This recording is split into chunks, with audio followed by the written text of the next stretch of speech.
il n'a pas eu, mais hande parce que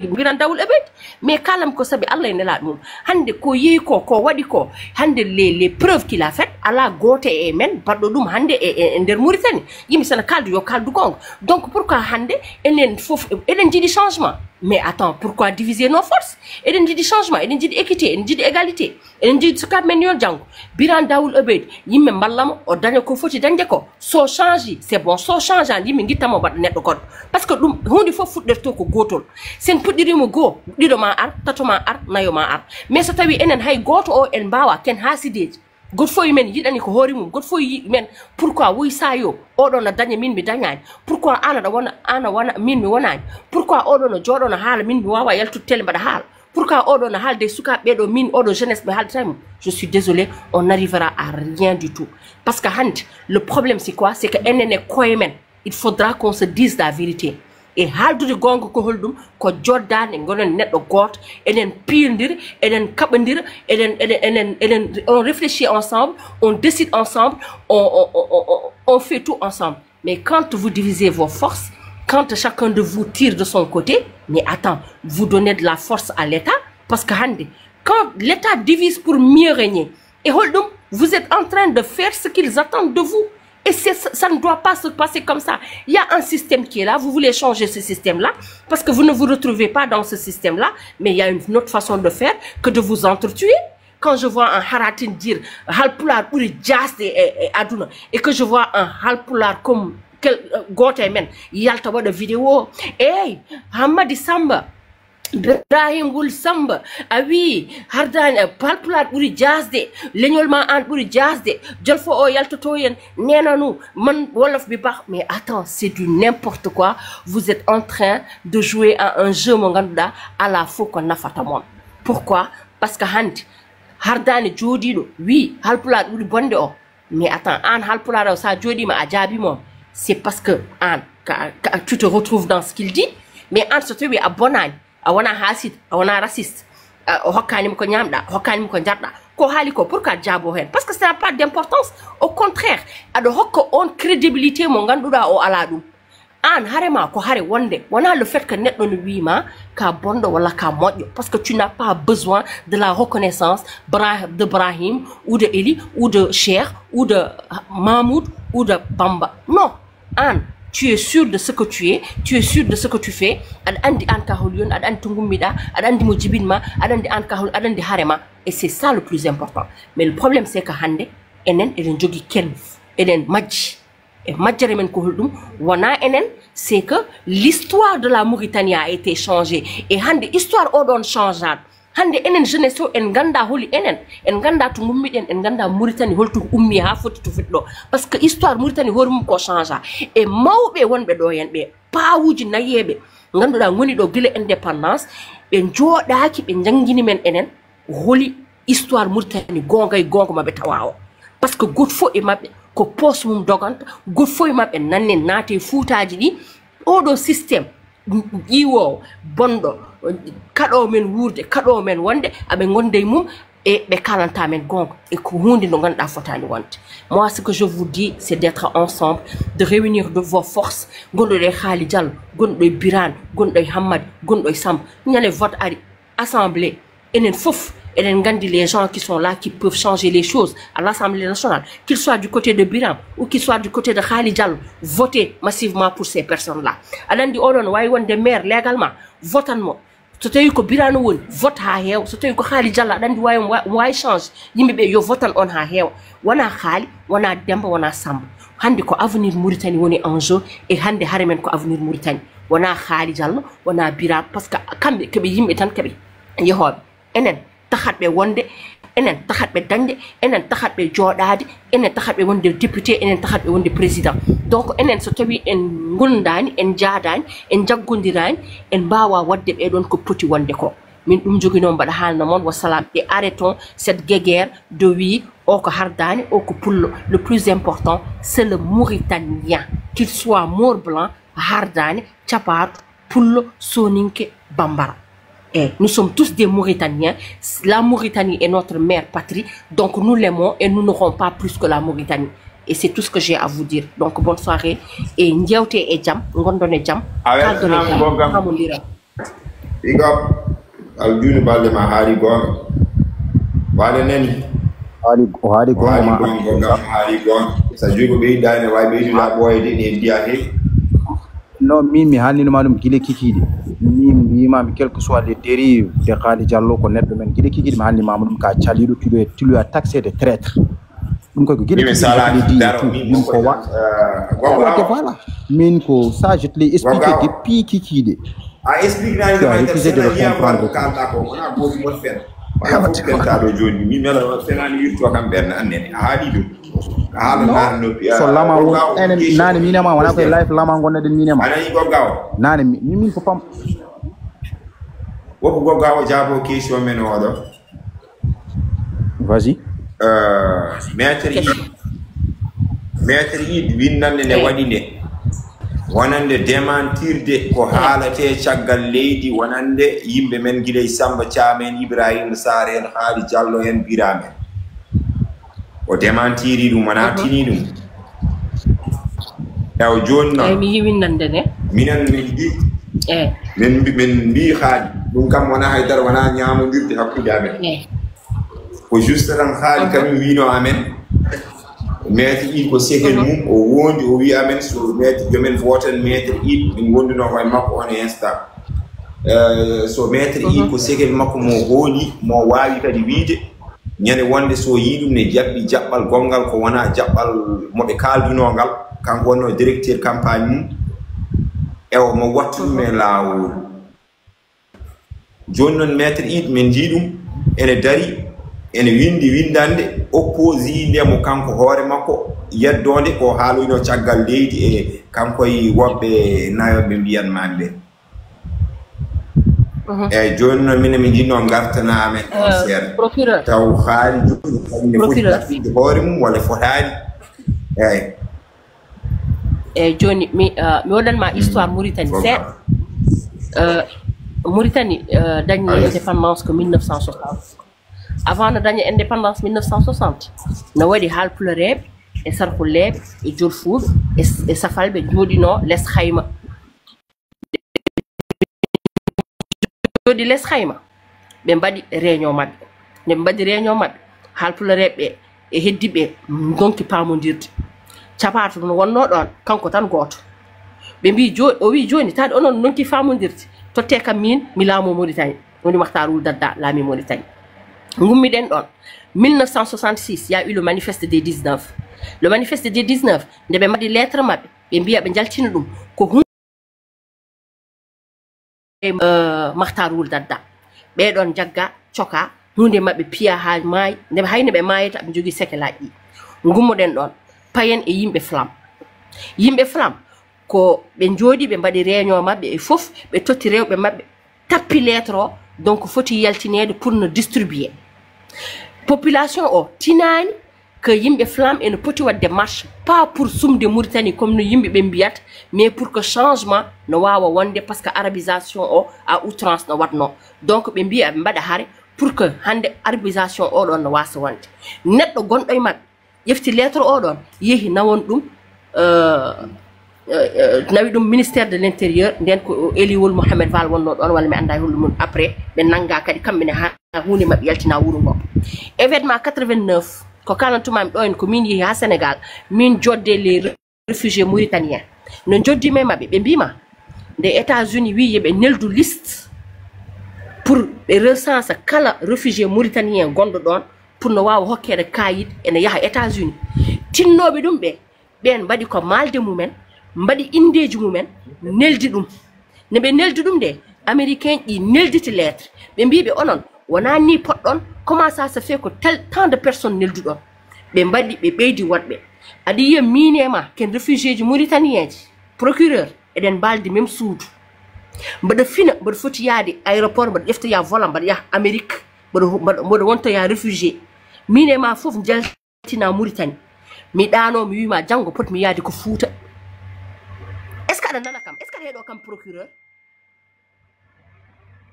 hedo ma Allah sedi be heedi ma mbimami an procureur minema baldat même suudu minema fof ken réfugié ji enen ñamdat maaro sahaji joɗɗen en kirtaji sahaji joɗɗen en wattaji min indam waɗama e liste o te minema ken sehilaɓe intime mi fina subaka mi wima min kam jahowo Matam parce que mo jogui rendez-vous Matam kayitaji ndekete min ƴeftanmi ko vol mbaɗa yaha États-Unis ɗum ɗon heewi e yimɓe ɓeɗon gummuɗen ɗon patene holtoon hol jaaɗo wi ma wuya que yimɓe fulɓe ene jiiɗi wadde coup d'état ha 500 et quelques militaires nanga hen enen e koye men mbaɗi ɗum wona ay politique ene hulɓini politique ne waɗi ruse ene waɗi feinte hande Haali Diallo o wawi ƴeftude tan responsabilité kanko ko haali e ko waɗat ko maître Id walla neɗɗo goɗɗo waɗat mi yiɗa limde indeji par ce que an aɗa andi min waɗa andi no affaire o no yarata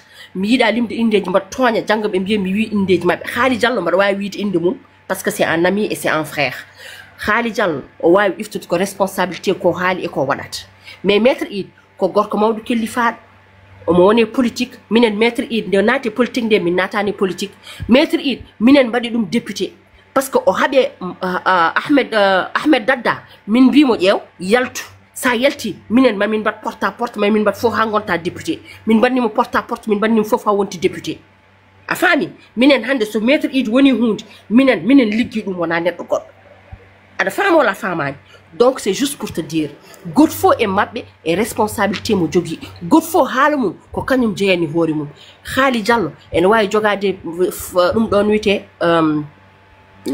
noyte confiance e maître Id ha sikka maître Id janggo e janggo jottaka ha haala ko wayni so maître Id yalti hana haala ko wayni ça ne concerne que maître Id Haali Diallo n'est en aucun cas parce que nde o haala ɗum donc il ne peut pas prendre ses responsabilités là nde wonde makko nde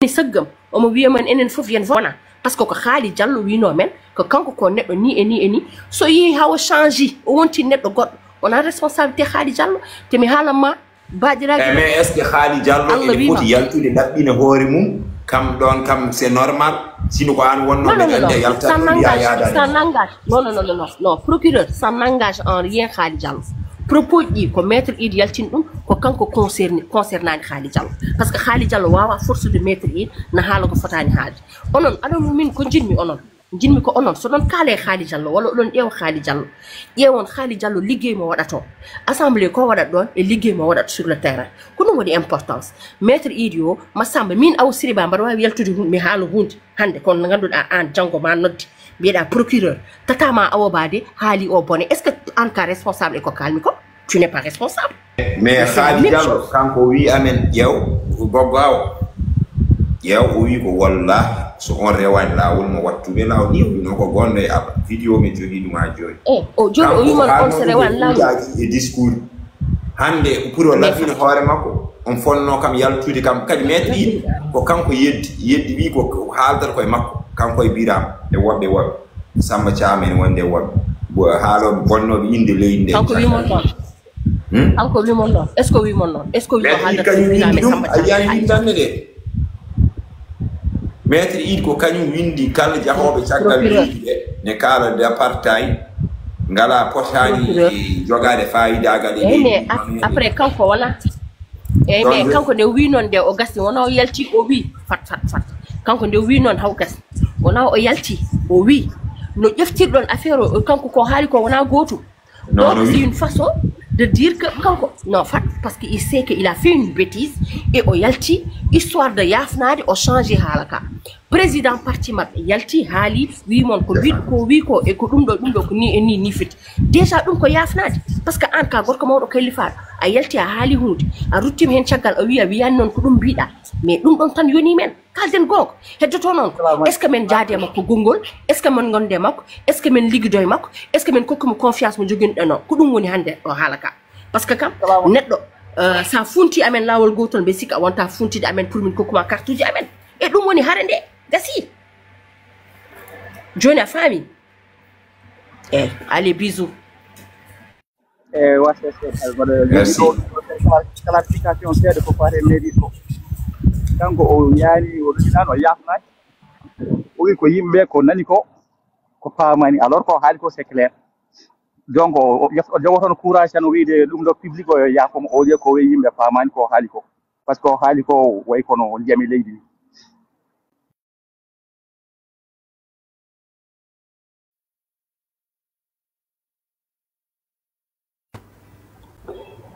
En fait, comment dirais-je, Drési, ici je ne pense pas que les gens sont là en train de défendre, personne n'a défendu Maître Id et tout. Et donc le fait que vous dites qu'on était en train de se faire comprendre, procureur avait dit que Khali devrait faire une sorte de Id et tout. Et Hawa Sireba était en train de dire cela, on dit que si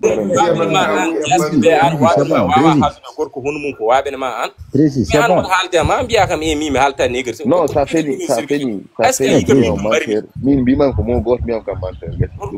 c'est bon. Drési, c'est bon. Non, Mimi, pare c'est bon, Drési.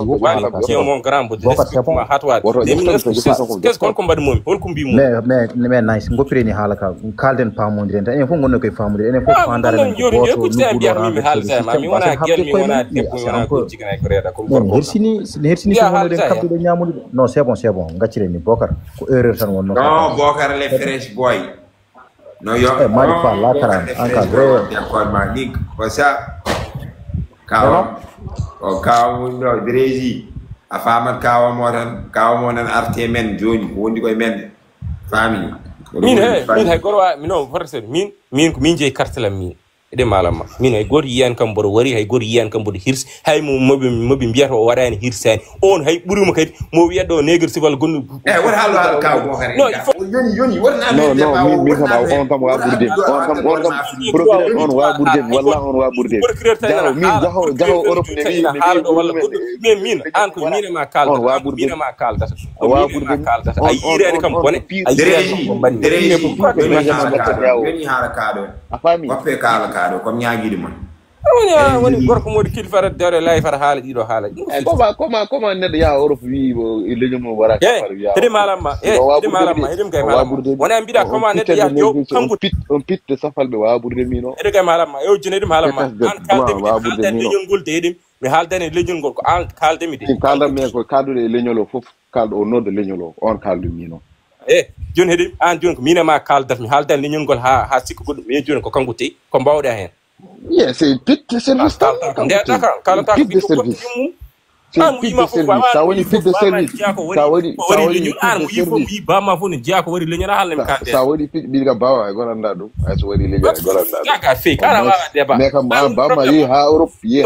Woni problème ma ka wawa ay nedo so are life fedi ma jamais manqué de respect der life non jamais manqué de respect nedo so are life de ni nare mi pour camera lawo ale are min pour ka sa yimbo dugde ma dem pourquoi xaliss détourné o ñama wala joni darne de jewna fof fey ko quoi non Malika wana honorable ane odo wali pardon jafde 245 personnes hedo ma vraiment jafde ni fe wana Malik min barki nelade Allah wonki nena min affaire anan muska wana ko halat affaire négocier min muska mais ari mbara halde makko en tant que frère comme gorko hono makko no déplani kam der yimbe wi min haaldata e jarma mi dejjimi wimo yaafo mi jiprat mi ko doga ngona mi dejjimi wimo yaafo min dejjimi wimo yaafo min ko sa yimbora défendre bu dugde makko do ko déplani kam ko min hay got hay dedan jabata min déplani min hay so procureur o do ji live so déplani kam mi haaldata makko mais ansar haalde jinnabe min ay ar wiido négocier binu je man top ko kambe mbadi koy mabbe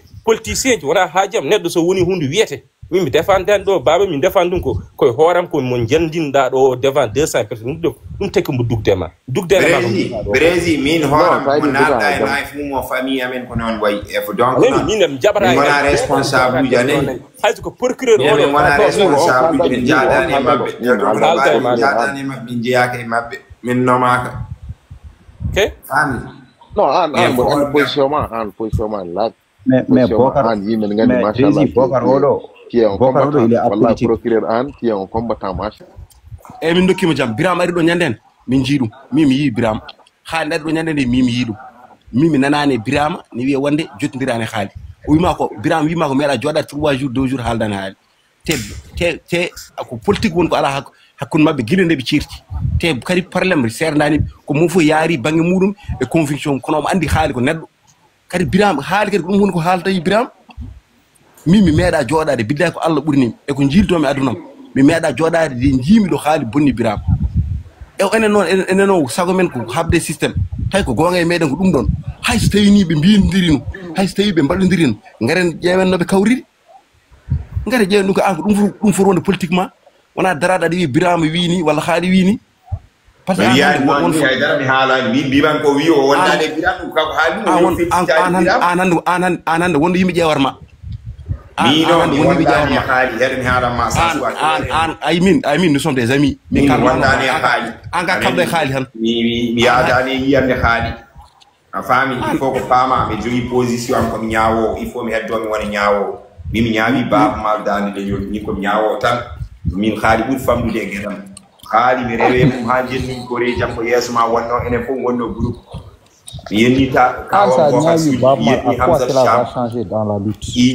En vidéo ma ada gadi gam live ada gadi gam live min je suis gam live ada gadi gam live on gel de dire que ko poni mi dem ko an horna ko kala mi go eden gandi mboɗandi borkira mboɗandi an yen jeni koreji men à cause Khali Diallo yaltiri men ni yanne men wada do haali do wonno do haali do wonno do ha joni ɓuri ɗo ngal sukare haalaji mari wal de tawaga ay beedo minen gonduno parti minen gonno groupe minen kaldano fof be ko minen gonno position minen gonno fof mbor andi ha joni ne ngoni mbor andi liggey mo mbadano mo mbada minen gonno ha joni battare Khali liggey mi ubbata dum ha joni den ko ay foto ay video mboɗon caggal ƴeew mboɗon caggal wani liggey mo agaran caggal ko an woni do wallahi mboɗon woni do ay bala woni do o bala mbor andi bala woni do odo procureur ça va badam mimi on bogar ko battado sa ka jidi men garta hala bagudi ala min hala min hani do an wana opposant bogar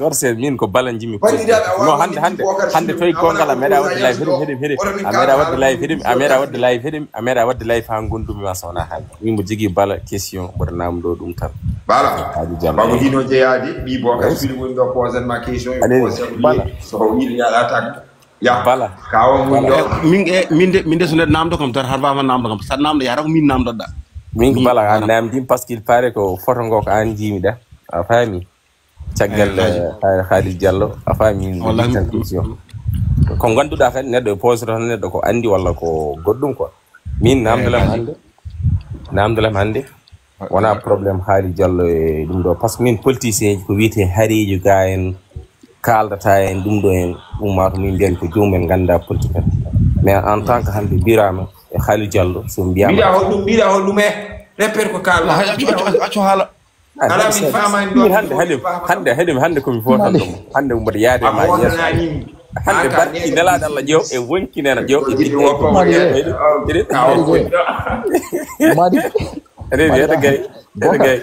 no hande mo votam ma min kalat ko hala Khali Diallo et maître ça veut dire qu'il est inutile.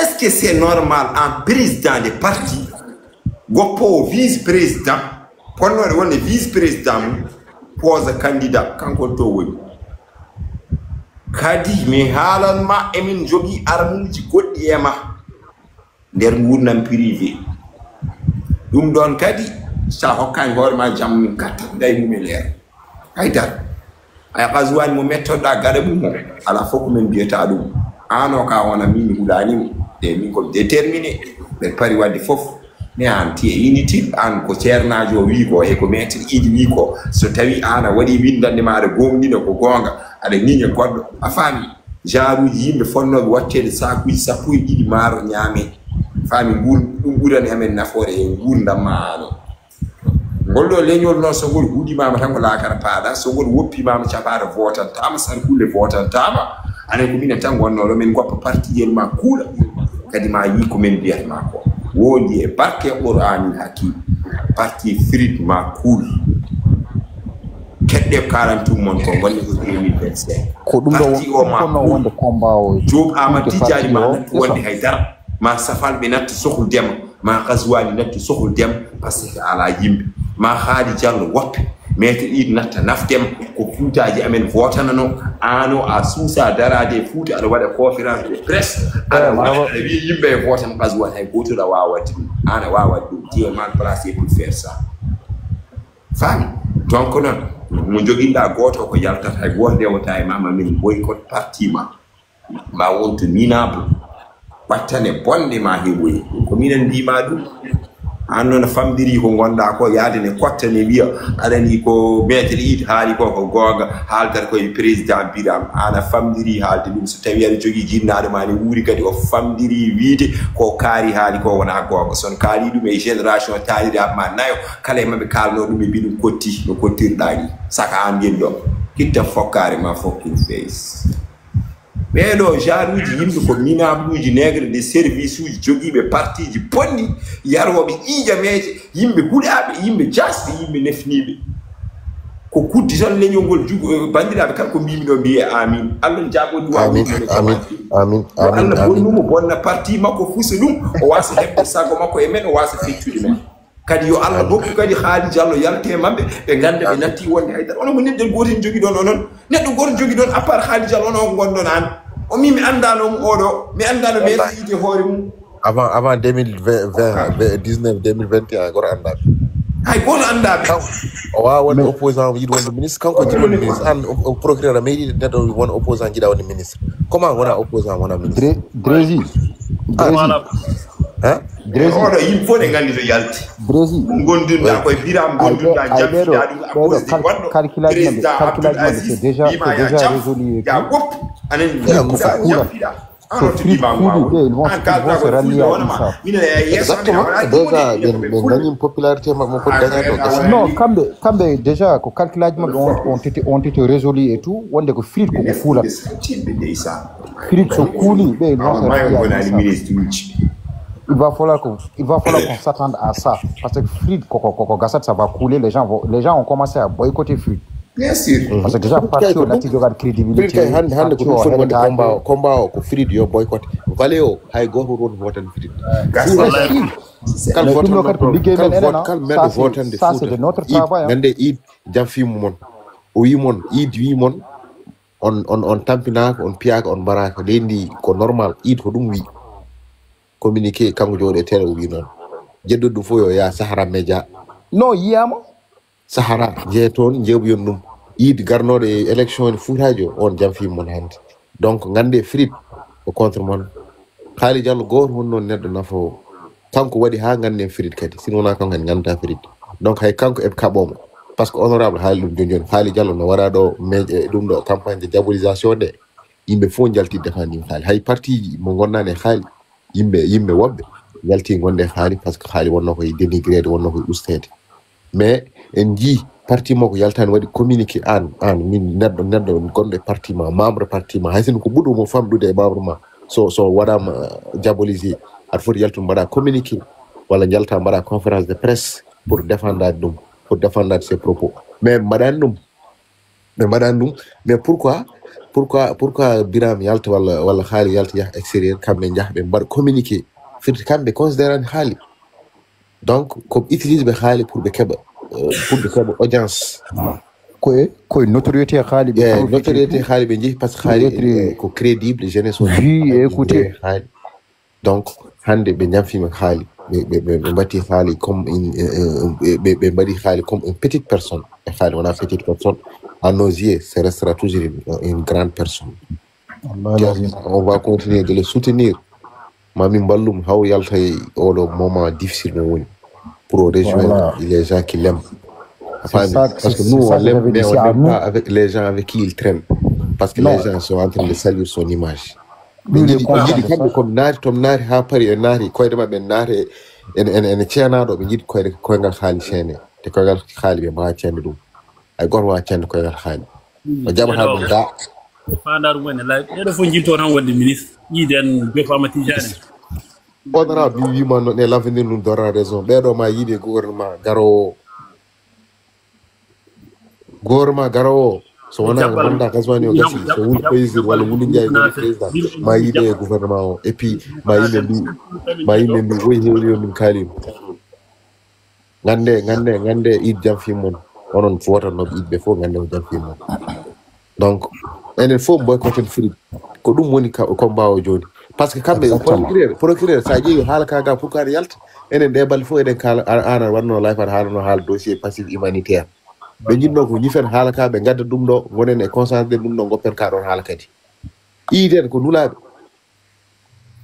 joni yo campagne goto waɗi tan Free boycotté yimɓe natta Free hakkadi mbaɗe ɗum e IGP no kaɓorteɗen majorité parti ji majorité présidentielle Free yo yimɓe mbattum hen pare même gasi enen joni koma men ko haalino yaltire ɓeeɗo o gasi tan coven il faut sauven haali par ce que haali forani wondude ɓeeɗo gasi non wallahi o wona jaadiɗo maɓɓe bandiraɓe haali wona jaadiɗo oɗo windande mo winde min ko joni tiɗmi ɗum haydara mi anda en man vérifié janggo ma vidéo ji ngar ma live makko ara o wonano neɗɗo mo kolnomi important joni noon enen en joƴi so tawi noon eɗen gandi en ji oɗo ne humtido e lamdo leydi wona on ji ha ɓooyani o humtidi e lamdo leydi kanko e maître Idi haali alaɗo hen kadi ɓe mbaɗoy coalition maɓɓe banggue taw haali ala hen gueɗe traître yagal fof holli men oɗo o woƴaka mayɓe men haydara woƴaka e men de oɗo woƴaka hoore mum o woƴaka e goto e men mo woƴaka men woto goƴɗen ɗum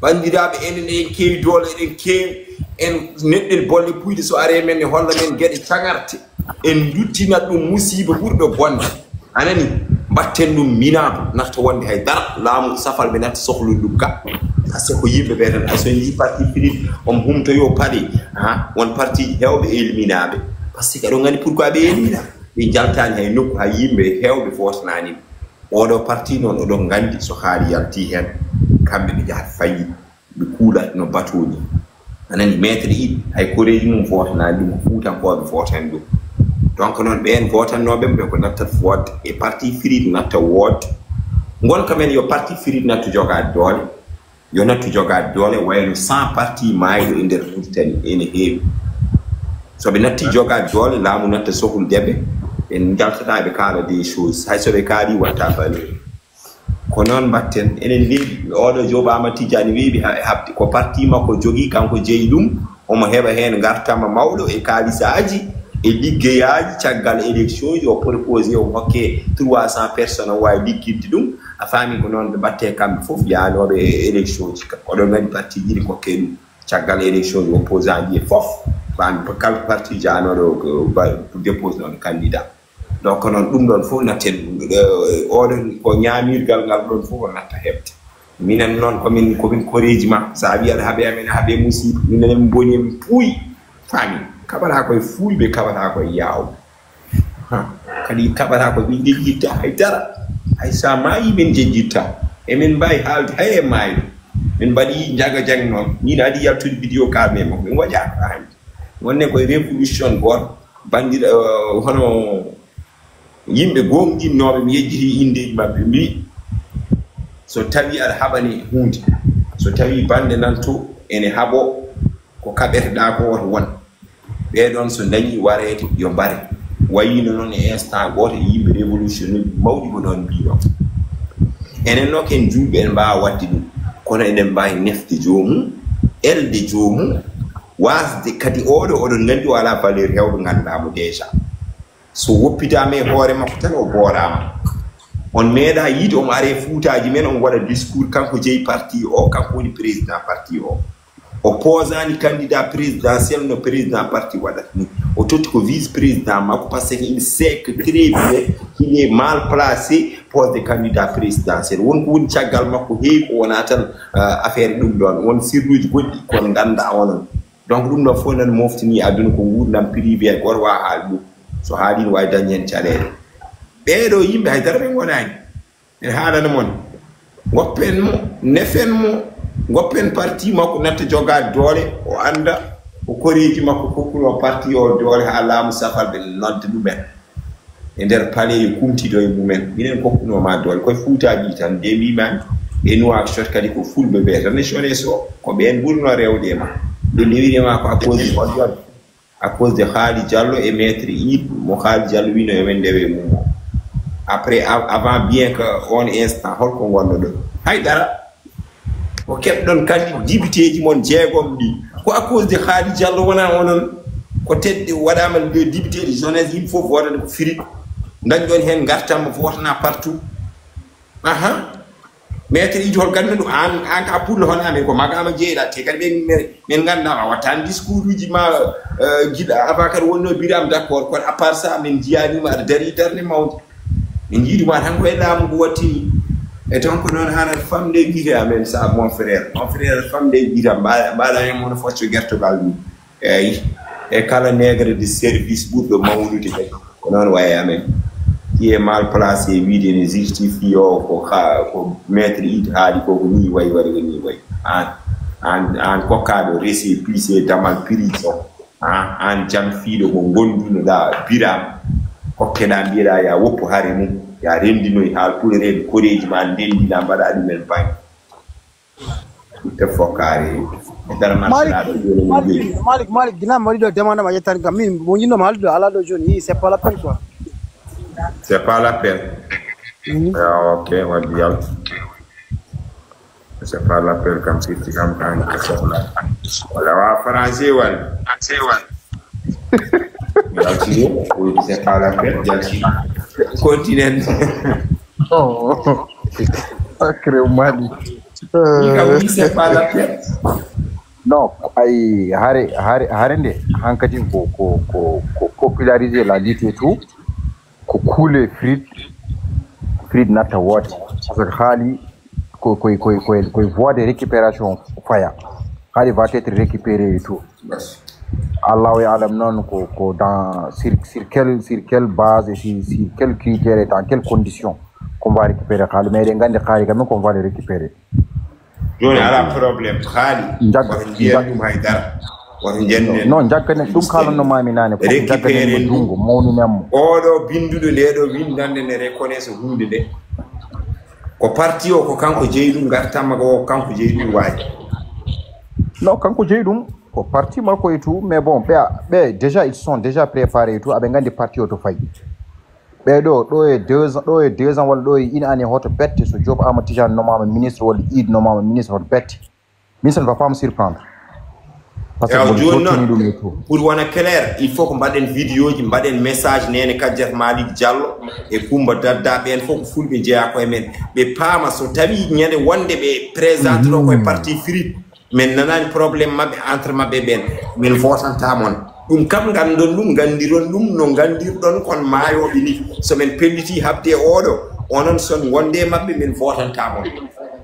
Mais pourquoi pas Obama Tidjane wonno ndeysa ko totta parti ndeysa o militani parti anda parti de génie communication mais Malik pourquoi pas en essayer wadde des panels de sensibilisation pour essayer de récupérer yimɓe men wonɓe Fride comme nene Kadiata Malick Diallo ne Coumba Dada kañen ainsi de suite et autres ala nene Kadiata Malick Diallo ga kañum waƴakoɓe ay nene Kadiata Malick Diallo ay élection ji ɗi yaadane mabɓe yaadoy ko goɗɗo woppiɓe ɗon Malik parti o fof waɗi division on kam ɓen andima CRT mabɓe o jaɓani adde no kanko jaaɗo o jaɓani adde parti o a ƴew ɗum mbiyami Haali Diallo toujours ay pourquoi nen Kadiata Malick Diallo nen Kadiata Malick Diallo élection ji ari sali yaadude mabɓe ne woni dimje e nder mabɓe yihi wondoyi e neɗɗo goɗɗo a faami pourtant ɓe ɓorani ɗum waɗi wiide Haali Diallo kala ko wawi wiide ɓe kala ko wawi haalde mabɓe ɓe mbawa waɗɗima haydara ko député way noon pourquoi ɓe mbaɗani haydara nen Kadiata Malick Diallo ɓe donki nen Kadiata Malick Diallo kanko nene amen kala e mon mbaɗi ɗum foɗani wadde ɗum kam boni hen e mum eyyi e Haali Diallo la même chose haydara haali haal Kadiata Malick Diallo waɗi ɗum waasi wondude e mabɓe holliɓe wondani e maître Idy yaadani e maître Idy woppimo ɗon wondoy goɗɗo hay so tawi ne andi oɗon wona masala eyyi wadde noon opposoɓe guiɗe e joni mbiyeɓe guittuma e parti en manifeste manifestanma moƴƴa pourtant sar heɗo honorable droit dia comme ñaguiɗoma nelda kam windande nde anani wallahi joni kadi explique na kam ƴeew mbaɗna kam hen vocal an faama faami aɗa andi tan mbaddaten neɗɗam en faam jangne waɗɗani jangde waɗɗani mais jangde waɗɗani faama kañum wona janngude nde woni jannguɓe heew nanɗo kañumen mbiyata kono expliqué tawa ala hay goto parrainage tawa ala hay 5000 signature hono ko laamu namdi joni ko ɗum fof ala ɗum de ciññinane ɗa rese pise bandiraɓe ma tina jogima parti aɗan déjà an parti o keɓirɗa ɗum hono no keɓirmi compte code saloni fini hen hokkiyam compte mum ban 2 millions ayi weeɓi a ɓurti a liggaki ɗum annene kadi ka jaltude tan tottira ɗum ciññina lambiɗa nda an jeeyi ɗum law après a ala valeur il faut mbaɗa hen yimɓe woɓɓe pour mbawa jogade valeur jogorɗa hen valeur wona tête de liste a suusa pose de candidat madama a fiyete joni noon wonɗa tête de liste nafoore yimɓe votannoɓe ɓe foof e yimɓe votannoɓe nene Kadiata Malick Diallo e no votannoɓe Haali Diallo e votannoɓe maître Idi en o traite hono ma gonɗo vice président ma o kadi après dañorɗa hen chance a woni tête de liste wonɗa député aɗa kama méritani wonde député kono min promettimama nene Kadiata Malick Diallo emen ero ɗumen wonde Haali Diallo soɓe beelama ɓe représente e parti biyeteɗo PRDS parɗo yimɓe o sone woodi ha juuɗe kono an o mamin jandini e ko kalɗa min momtuma bandiraɓe ma sat haaɓe mumen rentu ko minen tagi safal ɓene nodduma paɗe aɗa humtoɗon saabu komin hokkuɓema carte fuutaji amen ɓe jii aɗa jogui yimmon seeɗa wona ha yimɓe ha kewi yimmon seeɗa fo tuma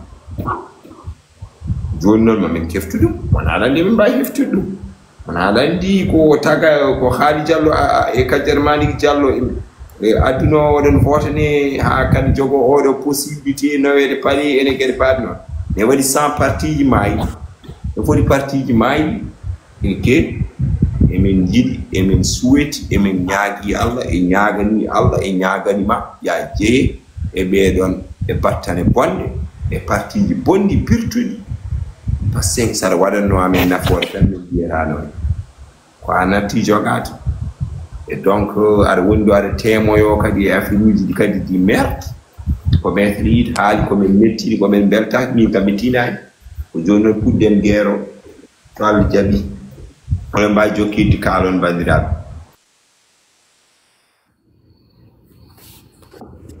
Ouais, presque Malick, tu as tout dit. Donc, Hankadine, on est en train de créer une coalition, la grande coalition de l'opposition et tout. Et de récupérer des Yimbémen et tout. On est sûrement certains n'ont pas mis lecture politique qui gonde au sein du parti Frido. On est que Yimbémen et tout, il y a une grande division. Et tout. Et si on analyse on peut comprendre ce qui se passe au sein de leur parti. Mais il y a une tension, et cette tension a permis à certains de se taire, parce qu'ils se sont sentis dessus.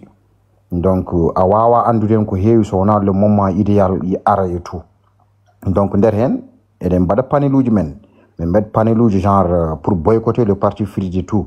Mais mbatten wadde paneluji kadi pour récupérer yimɓe na waɗi yimɓe wonɓe ɗon kadi mo ganduɗa nane parti mabɓe aɓe jogui poids ko wayno nene Kadiata Malick Diallo mbiɗa joni ko wayno Coumba Dada o et tout ainsi de suite. Il y a d'autres qui sont là-bas mo ganduɗa qui sont crédibles et tout. way e Coumba Dada ene wonde kawma kadi no wiyete kay Soumare non Bala Touré Bala Touré ɓen fof e récupérer ɗumen ɓen fof ke récupérer créer une coalition une campagne, créer une coalition et tout, coalition de tout contre le système. Quand on libre système et tout, et tout, qu'on les récupère, qu'on les mette dans notre parti et tout, pour renverser le système. C'est des gars crédibles. Ils ont un poids électoral et tout, so bendente biram ko beto tan ko mon certes biram ne jogi poids got électoral maul, mais so bendente biram kat beto tan ko mownin de harende et tout. Donc l'avenir nous le dira, mais quand même campagne pour boycotter Fried fok fuddo. des campagnes pour boycotter Job Amadou Tidiane fok fuɗɗo, des campagnes pour boycotter Maître Id fok fuɗɗo, yo won gongue men et tout mbasen wonde ɗo pour caresser les poils. Non parce que hankadine ɓe kolli position mabɓe et tout ɓe gon koye préparade hankadine nifde parti mabɓe sec de récépissé même koye lawol mum ɓe goni. Donc du coup du moment que ko hen ɓe goni et tout, faudrait pas que cela nous surprenne enen wonɓe ɗo en ɓe dans les panels et tout à s'opposer à leur régime et à leur conduite et à leur position. Donc ko ɗum ɗon aussi oɗo Id en jii ko waɗi men ko kamen et tout en kolinomo ɗo en jadde ɗon par ce que ko gaddaɗo to men ɗo et tout e gadduɗo mo kadi ko neɗɗo goto mo gandana mo kolinoɗen et tout o janfi mo kolideno mais mo kolideno ha joni mon heddi e position makko et tout omon haɓano men omon dénonce il continue la même lutte et tout mais oɗon ponɗen ko repesdemo soutenir en mo et tout ɓeyɗen mawnindemo ɓeyɗen hokkudemo doole hade o parti mabɓe hay yimɓe parti mabɓe potani hebde sago mumen et tout yimɓe parti mabɓe sago mumen ko keñen boycott Kaali Diallo et tout par ce que parti mabɓe koye lawol nifde woni. Donc enen caloɗen et tout mawninen Kaali Diallo et tout so moment de récupération yonti récupérer neɗɗo men mbatten ɗum e jayal men et tout haala ka maaya ɗum tagi nani winoma politique c'est des calculs et tout paden le bon moment ça va surprendre beaucoup de monde et tout. Donc c'est ça oɗo janggo subaka sa fini campagne de diabolisation himmo gummono indema kanke veruji makko goñiɗo neɗɗo baɗo politique mo gandanɗa hay base électorale ko to jeeyaɗa et tout a wawa hebde ɗon hay yimɓe sappo ce qui veut dire ano y a un problème chez toi. eyi joni noon waɗi janggo en mbaɗat hen live goto mawɗo pour ça taw ko ñalawma kadi yimɓe mbaɗa hen vidéo ji kewɗi wona journée spéciale pour kanko e parti Fride yimɓe mbaɗa hen live uji ɗiɗi différent ñalawma e jamma non faami yimɓe gandinamo kam ken boycott ɓe mum eɗen jiiɗi noon sen mbaɗi vidéo ji yo yimɓe république vidéo ji sen pelti habde e neɗɗo goto en gonɗinat haare nde live o eɗen évide hen hewɓe eɗen évide hen Mara Jamin Tekki eɗen évide hen oɗo DJ Féroce Aliya onon mbiyatamo Aliya eɗen évide hen pour ballodiral miijoji Grand Alliance c'est important Grand Alliance orphelin eɗen évide hen orphelin fof kadi eɗen évide hen e jeune ma famindirani nane o kadi c'est en grande pertinence sarkulle nane o siw ko sarkulle nane o waɗmo invitation ala oɗo kam ko Sidi wi Cheikh Ahmas ñen fof waɗen demande mi nanatamo kono mi andata o kam Sidi Kamash fad mi jewta ko kam Sidi Kamash yak listari labas yak maw yow jak si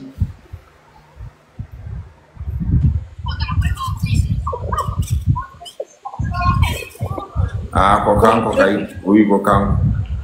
Assalamu alaikum badda badda sendi badda tamperi get wallahi wa khayyar ça va comment vas-tu ça va alhamdulillah machallah ça va bien wallah alhamdulillah comment va le combat wallahi alhamdulillah on le maintient toujours on est là. Wallah, je viens de discuter avec Brahim Guissé ici. Vous connaissez Brahim Guissé? Brahim Guissé orphelin. Yeah, il est ici aux États-Unis. Ouais, c'est un orphelin, je le connais, non? Ouais. Et toi, qu'est-ce que vous discutez? On discute des partis Fride et les choses que le président Biram et Kaali Diallo qui a parlé au extérieur. Et Maître Id, il a démenti ça. Et aussi, président Job Amadou Tidiane, président du parti Fride, que Abdul Aziz qui l'a donné en récépissé devant la prison pour qu'il laisse président Biram. Pour qu'il ne travaille plus avec président Biram. Lui aussi, il témoigne. Ils reconnaissent les choses que Maître Id qu'il a parlé avec son message qu'il a passé avec Maître Id non avec président Biram et Kaali Diallo, honorable député. Tijani, c'est l'ami de Wilmeget, c'est l'ami de Sidna Sokhna. Moi j'ai déjà dit ça dans le passé. Ah bon? Il est manipulé parce que tu connais Sidina Sokhna, il est de Sidi Babi? Sidina Sokhna, si, il est de Tachot. Ouais. C'est lui qui manipule Tijani Amadou Diop. C'est lui qui dit Tijani Amadou Diop, faut dire ça, faut dire ça. Faut pas aller avec le discours du Biram, faut pas aller avec le discours de Khalil Diallo. Et puis, lui, maintenant, il est venu un homme de l'intérieur. C'est l'ami de ministre de l'Intérieur. C'est normal qu'il dit que ce que Biram il a dit c'est pas vrai, ce que Khalid Diallo dit c'est pas vrai. Toujours il y a des trahisons dans la communauté. Depuis 91, 87, il y a des gens qui ont trahi la Halpoula. Ils ont dit qu'il n'y a pas de torture, il n'y a pas de mort. C'est vrai. Et ils ont trouvé des postes, ils ont trouvé de l'argent, ils ont trouvé des licences de pêche. Mais après 20 ans, qu'est-ce qui passe? Abdelaziz, il a reconnu, il est parti au Kéhid, il a fait les prières. Maintenant, Tijani Amadou Diop, s'il y a une élection municipale législative, lui, il ne va plus trouver un député. Parce qu'il a vendu la cause. La mort, ils ne vont pas voter pour lui. Et la Harpoula, la Hartani, ils ne vont pas voter pour lui parce qu'il a vendu la cause. Et si ce n'est pas Khalid Diallo, lui, il ne va pas être député. Et si ce n'est pas nous, Aïtaïzini, il ne va pas trouver un 6 députés parce qu'on a voté pour lui, parce que c'était les têtes de liste. Et son candidat Yahya Loud, il était candidat de Frid. Ouais. Il a bagarré avec Kadet Omar Diallo, il a bagarré avec Yahya, il a bagarré avec Khalid Diallo. Il a dit, ok, si vous faites un autre parti, moi je vais prendre mes postes de député. Tu m'écoutes? Je t'écoute bien. J'ai coupé mon micro pour t'écouter bien. Oui. Alors, le combat se continue. Homo.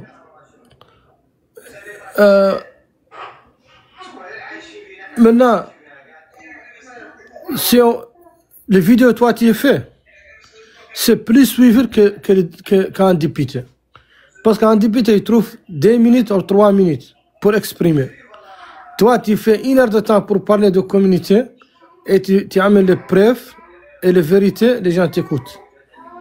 Khalil Diallo, c'est un jeune, il a fait le fleuve, il est parti dans le...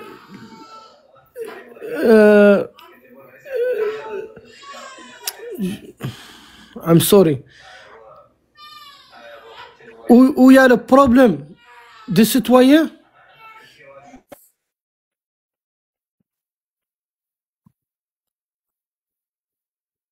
C'est vrai. Il a parti partout pour qu'il dénonce les choses. Tu تتكلم حسانية مولي نحن نفهمه. والله. Oui, mais c'est moins compliqué moi que le حسانية. Il faut parler حسانية. سيدي مولي نتكلم بحسانية لا نفهمه. نحن موريتانيين. أنا نقول. Je peux parler en français, je peux. Parce que c'est pas un Coran. Moi, je veux parler comme les gens comprennent. نبغي نقول واضح، نبغي نقول ان تيجاني عمودو جوب بانه تخلى عن مبادئه. والله. Il appelle quoi? Morsi ko kebde appel aji. Il reçoit pas mal d'appels. Il reçoit pas mal d'appels ko neddo goto mo gandanɗa bon. Des fois on le voit dans certains panels et tout, yimɓe na interpella mo kadi pour yo hoto haal hen walla hoto participe hen walla hoto jeeya hen quoi. Ouais. Yeah, ko ɗum ɓe noddirtamo quoi. Ɗum ɓe noddirtamo qu'il ne devrait pas s'associer avec procureur walla Exactly. Non quoi, s'il est bien quoi. Non, ɓe cuusamo. Ouais. Si c'est noddama mbiyata woto naat ko aɗan kanko so naati ɗo wajiɓe fof ngara. Kam fof ngar sese. Yo affaire no monirata ni ayi. Yo no wonno ɗo ne ay no wonno ɗo ende affaire wonno 175 o apparition makko ƴewnen yaare 263. Voilà, il faut monter. Yimɓe fof ngari. Mbimam so heddima ɗo en 6 ma yetto ha 700. يا العضو التحدي أنا مواسي لك واش j'ai beaucoup de amis j'ai beaucoup de gens qui me détestent parce que je supporte la Halpoula. C'est la seule cause que les gens ils me détestent parce que je soutiens le Halpoula sur leurs combats, sur leurs droits, sur leurs... Je suis le seul mort qui tu vois les gens qui les insultent, les gens qui disent n'importe quoi contre moi parce qu'il y a une seule chose, parce que je suis avec Biram, parce que je supporte la Halpoula. Je suis le seul Halpoula qui a participé 3 fois sur les événements 90-91 à Cincinnati, Ohio, à Washington. J'étais avec Hamidou Baba 2014, 2009. J'étais avec Féroce. Féroce, on était ensemble. DJ Féroce. Oui. Avant qu'il parte en France. C'est intéressant. Khalilou Diallo, je le connais depuis 2013. Il était professeur à Easy Communique à Tabrazdine, comme un professeur. Lorsque Murtada Diop il a décidé, je suis parti avec Hamidou Baba et Diba Abdoulaye à Niabine pour son condoléance avec Galangal. Je ne suis pas nouveau sur les affaires de Halpoula. Je ne déteste pas le mort, je ne déteste pas la Hartani. Mais je connais une seule chose, que ces gens-là, ils ont en cause, un droit qu'ils cherchent, et les gens, ils doivent le reconnaître. Et puis, il y a une chose très importante. Moi, toujours, je dis ça. Il n'y a pas un problème entre Halpoula et le Bidani et le Hartani. Parce que les Bidani et les Hartani, ils vivent ensemble sur le fleuve. À Kayhidi, à Mboud, à Maqama, à L'Qsaïba, à Djadjbini, partout. On n'a jamais attendu qu'à Halpoula, ils ont tué de mort. On n'a jamais attendu de mort, ils ont tué de Halpoula. Le Halpoula, ils luttent contre le système, contre le gouvernement de Qazouani et le Mukhtar Oulindja. C'est ça mon principe toujours. Je suis le premier qui a couvert que ce était tué. Je suis le premier qui a couvert que Omar Diop il était torturé. Je sais une seule chose, que Tijani Amadou Diop il n'est plus dans le poste. Diop Ahmad Tidjane, tu le connais très bien. Non, je ne le connais pas. C'est un jeune. Mais tu sais quand même comment il est parti. Nous, on a attendu que Abdul Aziz. Il était arrêté en 2014. Il était arrêté en 2014 avec Biram. Ok, développe là-bas. Ils sont partis avec Saad Ouloulid, avec les gens qui ont tiré sur. Ils ont ou l'Abdel il a donné un parti. C'est tout. Et puis, les Séni. Ce n'est pas Khalilou Diallo, Tijani Amadou Diop ne va pas être député. Si ce n'est pas Kadjata Amari Diallo, Tijani Diop ne va pas être député. Oui, il connaît ça. Wallah, c'est vrai. Mais le combat, c'est votre combat, vous les jeunesses. Moi, un jour, j'étais avec Mifossa. Tu connais Mifossa? Mifossa, il a quitté la Mauritanie en 91. Il était professeur. Il était dans la prison, il était arrêté au Seribabi, il est parti à Inal. Il a fait 1 année au Inal, dans la prison. Lorsqu'il a sorti, il est parti au Côte d'Ivoire. Après, il est venu à États-Unis. 2013, Mohamed Al-Abdallah, il a dit que, non, Sidi Abdallah, il est venu ici. Il a raconté Samba Cham, et Mifossa à New York. Sidi, Cheikh Abdallah Yarahmou, il a dit que c'est le temps que vous retournez en Mauritanie et vous pouvez faire votre politique en Mauritanie. Après, ils ont venu en Samba Cham, il est parti en Mauritanie. Mifo, il est parti en Mauritanie après Samba Cham. Il a fait 113 rencontres avec toutes les partis politiques. Il a dit que depuis 30 ans, ils ont à l'exil. Maintenant, ils sont venus pour faire la politique. Parce qu'il n'y a plus de flammes. Il n'y a plus de flammes. Il y a beaucoup de jasus. Il y a plus de flammes. Flammes, c'est 20 personnes. Ils sont à Florida. Mais les flammes, ça n'existe pas. Ils ont raconté Mohamed Abdelaziz. Ils ont raconté Ahmed Dada. Ils ont raconté Jamil Mansour. Il m'a dit, Sidi, mon fils, lorsque j'ai raconté les jeunesses, les repères qui étaient tués 90, 91, moi, on les connaît qu'on a fait une erreur. Parce que ces jeunes, ils ont perdu leurs pères, leurs mères à cause de nous. Nous, on est venus pour faire le dialogue, pour construire notre pays, pour exploiter notre idée et mettre dans le main de pouvoir. Mais il y a des gens dans le pouvoir, dans le système, ils ne veulent pas voir la Mauritanie unie. Toujours ils cherchent des divisions. Ça, c'est des flammes. Ils vont tuer le Bidani, ils vont le brûler. Ça, c'est des mensonges. Ça, c'est des gens qui cherchent les recensements. Ça, c'est des gens qui recherchent مقابر وباتهم وجدودهم. Ça, c'est des gens qui cherchent que l'État dit oui, on a fait une crime 91-90. On cherche l'excuse. Ça, c'est simple. Pardon. Il n'y a pas une haine entre les Bidani et les Hartani. Il n'y a pas une haine entre les Poulard et les Hartani. Nous sommes unis, on prie ensemble, on mange ensemble. سيدي شوي خليك لي عقبة وي تفضل وخيرت شد الرول ورك تكلمي الفرنسية ذاك منو؟ آدم وخير آدم أبا شو هذي؟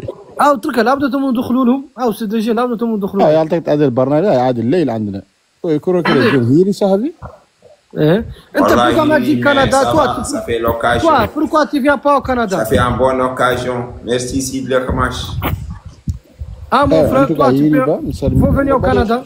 On va émission ñalawm comme ça invité on badon dum do normal quoi.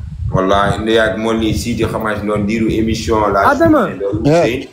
قولوا لي سلم عليهم. هم سامينا هم يسموا الحسن. لا نحن نسموه حساني سيد الأحمش أنا اسمعك تري بيان. ميم سيد حسانية. أنا مسلم عليكم ولا نقول لكم لا تسكتوا تموا تكلموا عن مظالمكم تموا تكلموا عن مشاكلكم عرفوا مشكلتكم ما هي مع البيضان ولا هي مع الحراطين مشكلتكم مع النظام مع السيستم حق بعض والله مع النظام تو أوارك سيد الأحمش دائما ما نقدر نديروا لايف نيفيتيك لايف وياك أفير دائما ويكند ما ندير في فيديو نقولها الناس نديروا ويكند والله ما نشلم بريما نحن نسامعوك طول تاني يبقوا تقول نعرفوا أنك إنسان زين ويقول إلى حق شكرا الله وخيرت بيك وخيرت بريما wadde sa waɗi ɗum tan mbaɗa kam signe walla partage kam live o inchallah adam gurɗa honorable an kam cikkan ɗum minam ande ñabbiniɗo aysa mari ko woni adam gilmin cohluma arani quoi holnden min cohlunma to hen hedde Baye Oumar